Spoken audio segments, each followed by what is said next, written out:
tell me what it is that you do and how that involves looking at people's personal brands and evaluating them. Well, in my line of work, I'm an executive recruiter, and we do retained executive search.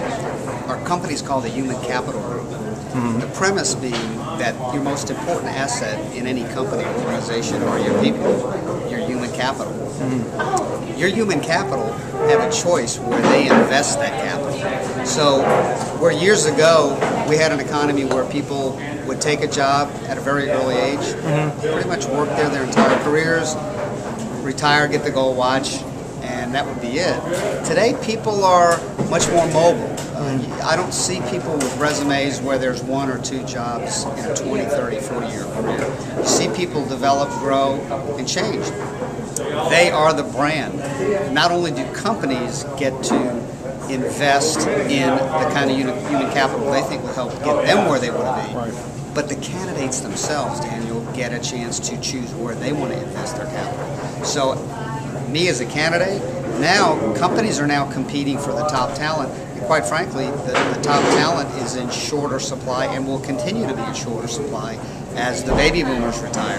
There's not as many folks coming on to take their place as there should be or needs to be. So, who you are, what your brand is, it's becoming more and more critical. Who you are, what you do, why it matters. I mean, that's marketing 101. It's marketing 101. And now, what's the trend? I mean, what are we seeing people do to build their own brands? Obviously there is an engagement with social media, that is, that's fairly recent in the last 5 or 6 years, where people are really able to take themselves to a whole different level in terms of visibility, and that's got pros and cons.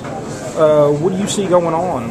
Well, obviously the article, The Brand of You, written by Tom Peters in 1997, I think, it's been around for over 10 years now. The difference today, the tools available to the average ordinary person are so much greater now.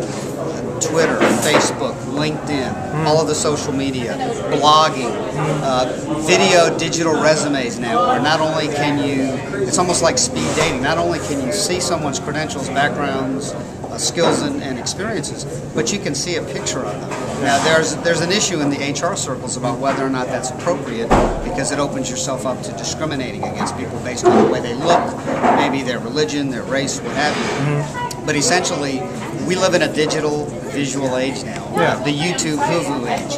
People want to see what they're investing in, and they typically make a very quick perception about that. So the answer to your question is what the trends are today. People are getting down to the micro level. They don't care about just your background and skills and maybe education.